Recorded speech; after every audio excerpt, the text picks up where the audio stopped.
Hello everyone. In this video, we are going to look into the topic nature of sources and historical construction.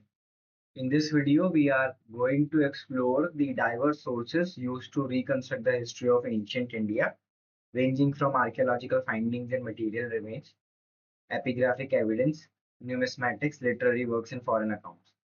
It, we are going to look into the methodologies employed in analyzing these sources and discuss their relative importance in understanding the socio-economic, cultural development of the past. So let's get started with the video sources of historical construction. Material remains and archaeological methods. Archaeology is crucial for studying prehistory and ancient history, especially for periods without written records. Prehistoric sites, often found on hill slopes and river banks, primarily yield human, plant, and animal fossils, along with numerous stone tools. While the Indus culture, mid-3rd millennium BC, had writing, its undeciphered nature places it into proto-historic phase, similar to Chalcolithic cultures. Ancient Indians left extensive material remains, from stone temples in the south to brick monasteries in the east. Many remains are buried in mounds, which can be single culture, major culture, or multicultures. Excavations can be vertical or horizontal. Vertical excavations are crucial for chronological sequencing, and horizontal excavation provides a complete picture of a period. Vertical excavations are common due to cost, providing good chronological data, while horizontal ones offer a broader view but are often rare because of the lack of funding.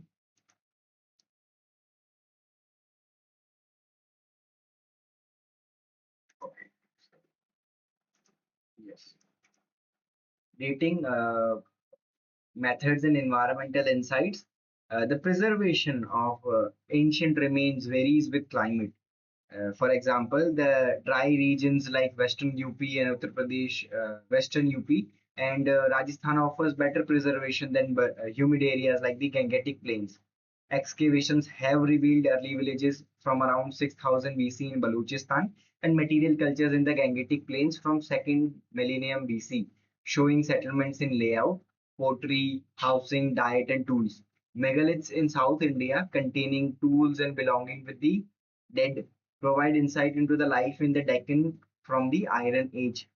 Radio carbon dating, carbon 14 or carbon C14 is a key method for dating objects up to 70,000 years old. C14 decays at a uniform rate after an organism dies, allowing its age to be predetermined by measuring the remaining C14 content.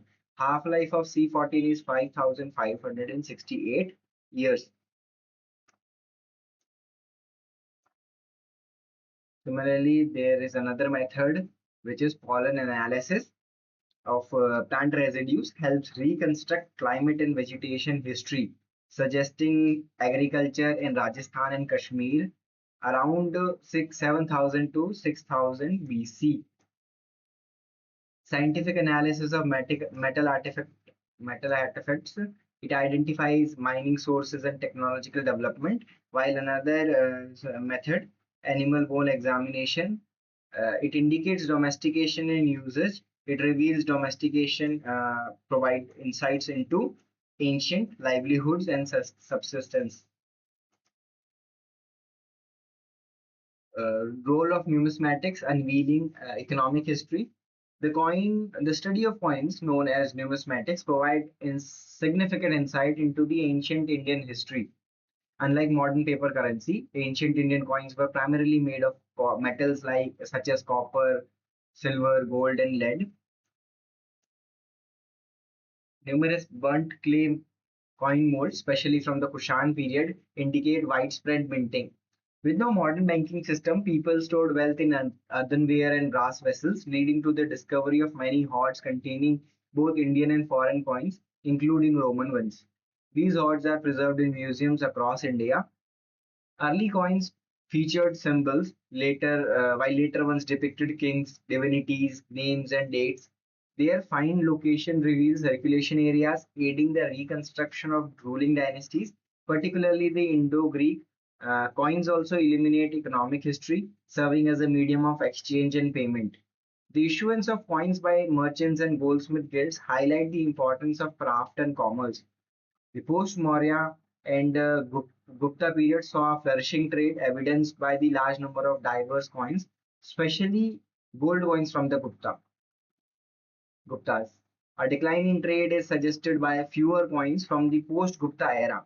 Coins also offer glimpses into the art and religion of the time through their imagery and symbols. Cowries were also used as currency, and although they cowries had low purchasing power. Epigraphy, inscription as primary records. Inscriptions are even more crucial than coins for historical reconstruction. Epigraphy is the study of inscriptions, and paleography is the study of ancient writing. So both goes hand in hand. Inscriptions were carved on various materials like seals, stone pillars, rocks, copper plates, temple walls, and bricks.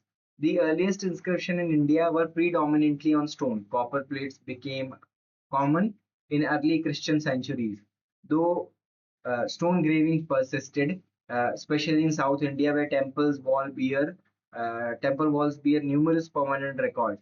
Inscriptions are housed in museums, with largest collection of at the chief epigraphist office in Mysore.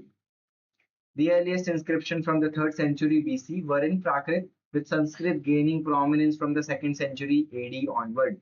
Regional languages appeared in the 9th and 10th centuries, and over 50,000 inscriptions, mostly from South India, remain unpublished.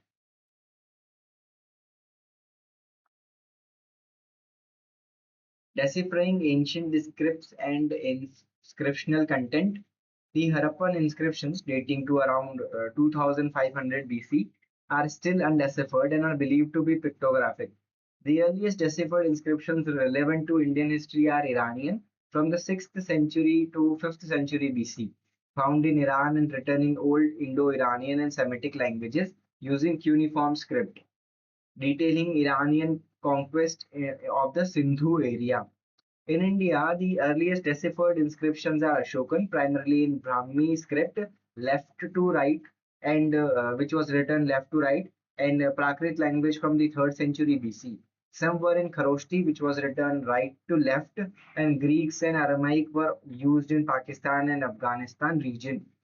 Brahmi remained dominant until the end of the Gupta period. James Prinsep first deciphered these inscriptions in 1837. Inscriptions, as we have already seen, vary in types. Royal orders, like from Ashoka, for example, Ashokan, and votive records of the various religious followers, eulogies of kings, for example, Allahabad pillar inscription of Samundragupta, and donative records detailing gifts for religious purposes. Land guard inscriptions, it offers often on copper plates, are particularly valuable for understanding land systems and administration. It reveals social and agrarian structures of ancient Indian people. Literary sources, uh, religious and scholar, secular texts. Despite ancient Indians knowing writing by 2500 BC, the oldest surviving manuscript date to 4th century AD, found mainly in Central Asia.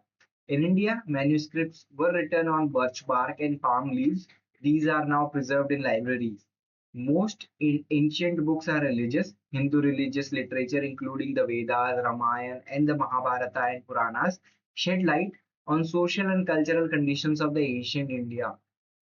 The Rig Veda is dated to circa 1500 to 1000 BC, while later Vedic texts, Atharvaved, Yajurved, Brahmanas, Aranyakas, and Upanishads are from circa 1000 to 500 BC.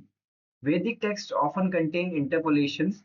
The Vedangas, for example, phonetics, rituals, grammars, etymology, metrics, astronomy, were developed to understand the Vedas, with works like Panini's grammar providing insight into contemporary society. The epics Mahabharata and Ramayana were compiled by AD 400. It reflects various stages of social evolution. Mahabharata, originally 8,800 verses, grew to 100,000 by covering narrative, descriptive, and didactic material. The Ramayana, starting in the 5th century AD, also expanded significantly. Post-Vedic ritual literature includes Shweta Sutras and Griha Sutras, dating to circa 600 to 300 BC, with Shulva Sutras marking the beginning of geometry. Now let's look into the Buddhist and Jaina texts and then secular literary contributions. Buddhist texts, initially in Pali, were compiled in the 1st century BC in Sri Lanka. They detail the life of Buddha and his royal contemporaries. The Jataka stories account of Buddha's previous births offer valuable insights into social and economic conditions between the 5th and 2nd century BC. Similarly, Jaina texts were written in Prakrit and compiled in the 6th century AD in Gujarat, which helps reconstruct the political history of eastern UP and Bihar during Mahavira's time, frequently mentioning trade and traders. Secular literatures, including law books like Dharma Shastras and Smritis, forming Dharma Sutras and Smritis, forming Dharma Shastras, compiled between 500 BC and 6th century AD. These prescribe duties of Varnas, kings and officials, and outline laws for marriage, property, and punishment. Kautilya's Arthashastra, for example, finalized in the early Christian era, but reflecting Mauryan society, is a rich source of ancient Indian polity and economy. Grammatical works like Panini's Ashtadhyayi and Patanjali's commentary provide significant historical information about pre-Mauryan and post-Mauryan periods. Literary works by Bhasha, Shudraka, Kalidas, and Bhanabhat, such as Kalidasa's Abhigyan Shakuntalam and Bhanabhat's Harshacharita, often offer glimpses into the social and cultural life of their respective eras. Let's read the Sangam literature as well. The earliest Sangam literature, the earliest Tamil texts were produced over 3 to 4 centuries by poets in colleges in Sangam, patronized by chiefs and kings, compiled by the 6th century AD. This corpus of Sangam literature comprises about 30,000 lines of poetry in 8 anthologies. Unlike Vedic texts, Sangam literature is secular, praising heroes and kings and describe military exploits. It reflects a heroic age and provide information on settlements like Kaveri Patnam, corroborated by archaeology. It also details trade with Yavanas. Yavanas were Greeks and Romans who exchanged gold for pepper and supplied wine and slaves. Confirming foreign accounts and archaeological records. Now, Sangam literature is a major source of for the social and economic and political life of the Deltaic Tamil Nadu in the early Christian centuries.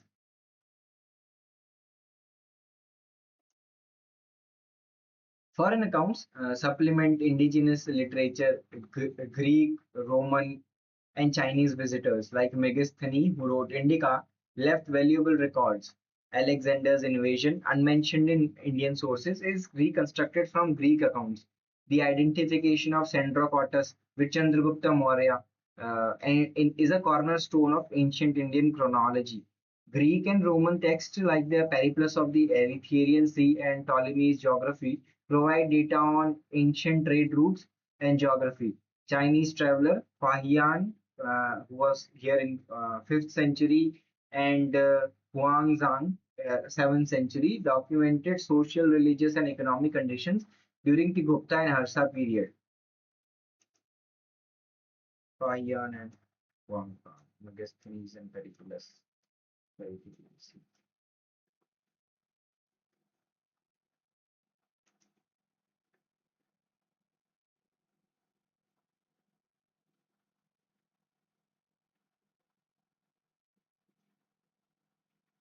Now, there are other topics which are not exactly very important, but one can mention these into the with the answers.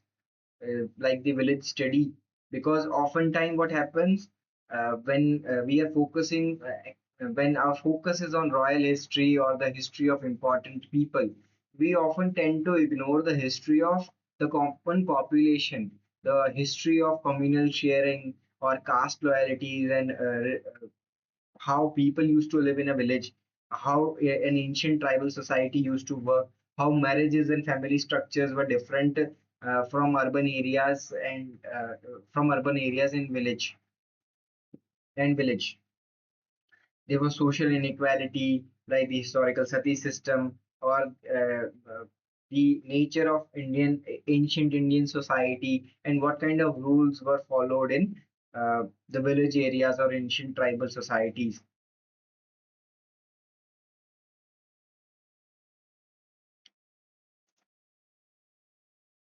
The India's Indian historical sense.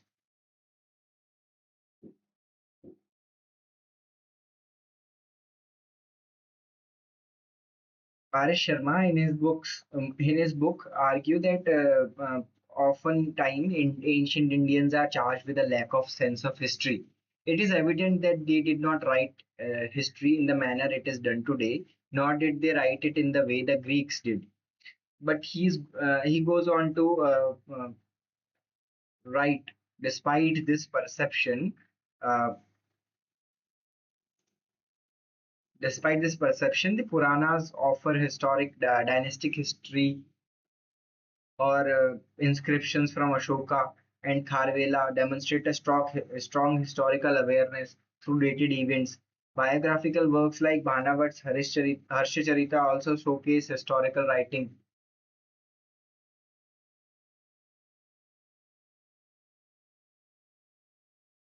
This is the last slide. The constructing history, integrating diverse sources. The construction of ancient Indian history requires integrating various sources. While literary texts have traditionally been prioritized, archaeology, inscriptions, and coins offer more reliable chronological and rational ground. Archaeological findings, though often overlooked in mainstream history, are essential for understanding social evolution, especially for prehistoric and protohistoric period. Excavated sites, even if not fully published, may be correlated with textual evidence. For instance, the Gandhara culture informs of the Rig Vedic age, and the painted Greek culture were with the later Vedic age. Archaeological evidence often challenges traditional narratives. Puranic family tree, uh, for example, Puranic family trees often date Rama of Ayodhya to around 2000 BC, which are not supported by archaeological findings in Ayodhya. Similarly, the absence of Krishna in early Mathura inscriptions and sculptures between 200 BC and 8300 questions the idea of an epic age based on the Mahabharata. The dates of Vardhamana Mahavira and Gautama Buddha, traditionally 6th century BC, need reconsideration as their visited cities are not archaeologically older than 400 BC. Grammatical works by Panini and Patanjali, with their relatively fixed dates and freedom from myths, are as important as coins and inscriptions. While royal inscriptions may contain exaggeration, they are more reliable than Puranic traditions for political, social, and economic or religious trends. Epigraphic land grants, for example, reveal changes in social and agrarian structures. Coins are also crucial not only for dynastic histories but also for understanding trade and urban life.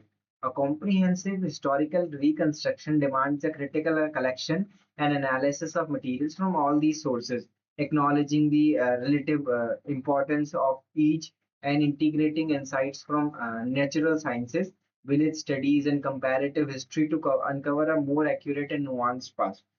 So, this was all for this topic, uh, nature of sources and historical construction. Uh, do subscribe so that whenever I upload a new video, you get a notification.